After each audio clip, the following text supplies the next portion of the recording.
The entire restaurant went silent when the billionaire slammed his hand against the tiled wall beside the waitress's head. She froze, her tray trembling in her hands, while dozens of wealthy guests watched from their tables as if they were witnessing entertainment. The man towering over her was Victor Hale, one of the most powerful businessmen in the city, a billionaire known for getting whatever he wanted. The waitress, Emma Carter, had nothing except a borrowed uniform, a tired smile, and a secret she had spent years trying to forget. But that night, Victor had no idea that the woman he had cornered was about to change his life forever, and that the one man capable of stopping him was already walking through the doors. If stories about second chances, courage, and unexpected kindness touch your heart, please like this video, share it with someone who needs hope, leave a comment, and subscribe to Bright Hearts for more stories about second chances. Your support helps us bring more stories of courage and redemption to life. Emma had been working at the Grand Aurelia Hotel for nearly 3 years.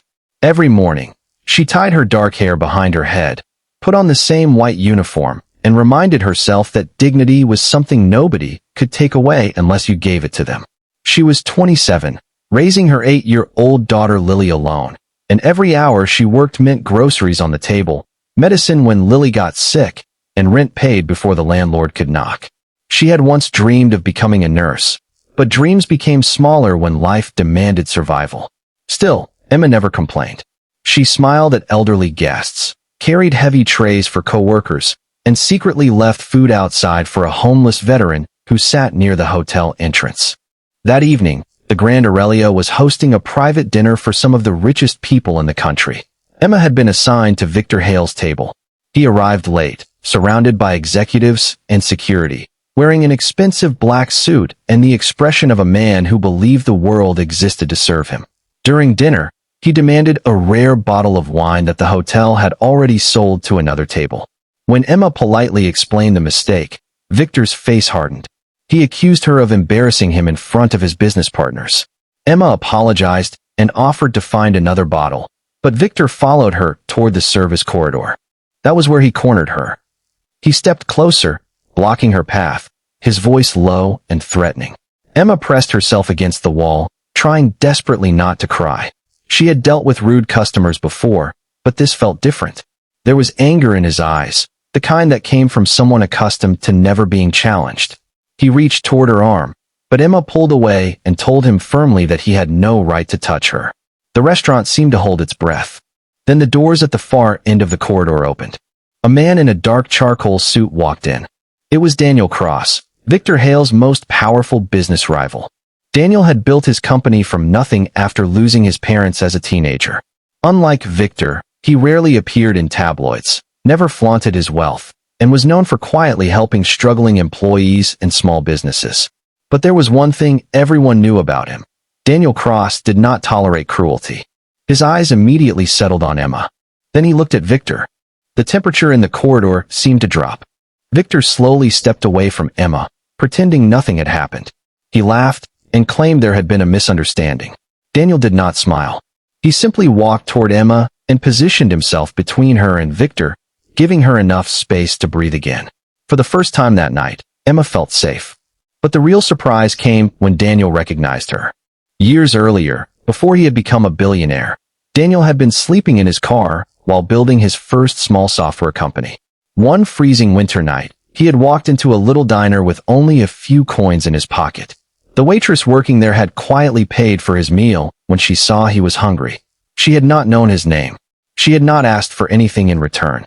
She had simply told him that everyone deserved a warm meal. Daniel had never forgotten her. And now, standing beneath the chandelier of the Grand Aurelia, he realized that the waitress from that diner was Emma. He remembered the tired smile, the kind eyes, the woman who had given him hope when he had almost none left. Emma remembered him too, although she could hardly believe it. Daniel learned that Emma was struggling to support Lily, and that she had recently received a notice from the hospital warning that her daughter needed expensive treatment for a serious heart condition. Emma had been working double shifts, borrowing money, and selling almost everything she owned to keep Lily healthy. She had never told anyone at the hotel because she feared losing her job if people considered her distracted. Daniel also discovered something else.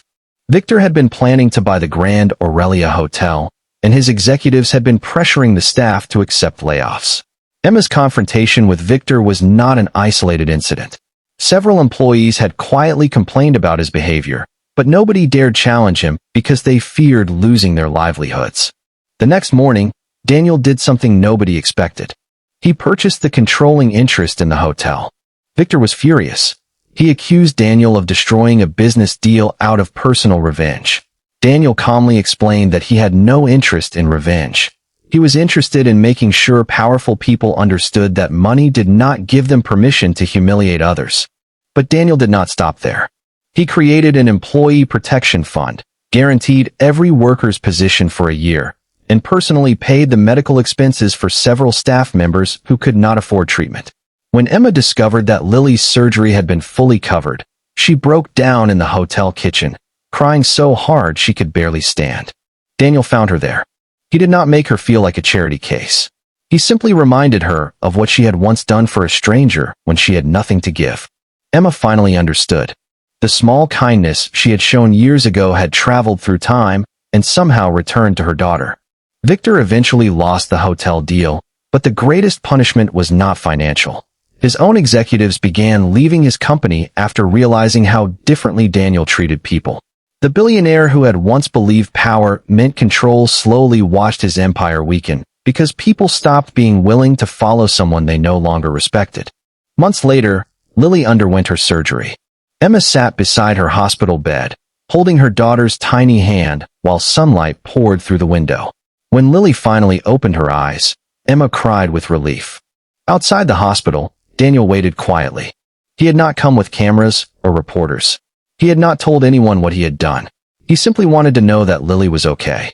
Emma walked out and thanked him through tears. Daniel smiled and reminded her that she had once taught him something he had forgotten. Sometimes the smallest act of kindness can become someone's reason to keep going. Emma eventually left the hotel and returned to school, completing her nursing degree. Daniel became one of the first people to support her dream, not by giving her everything, but by giving her the opportunity to earn it herself. Years later, Emma became a nurse at the same hospital that had treated Lily.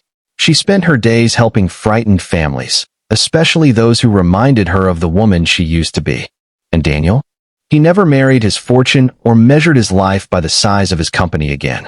He became a quiet supporter of scholarships for single parents, believing that people did not always need rescuing. They simply needed someone to believe in them long enough to stand again. Victor disappeared from the spotlight. Emma never forgot that terrifying night in the corridor, but she also never allowed it to define her.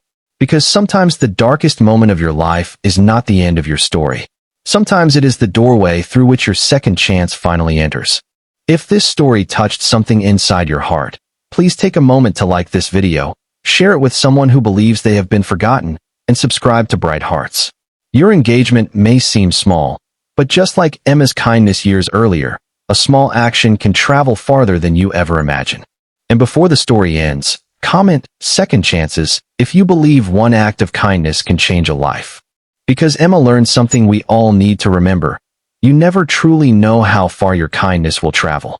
The person you help today may someday be the person standing beside you when the world turns against you.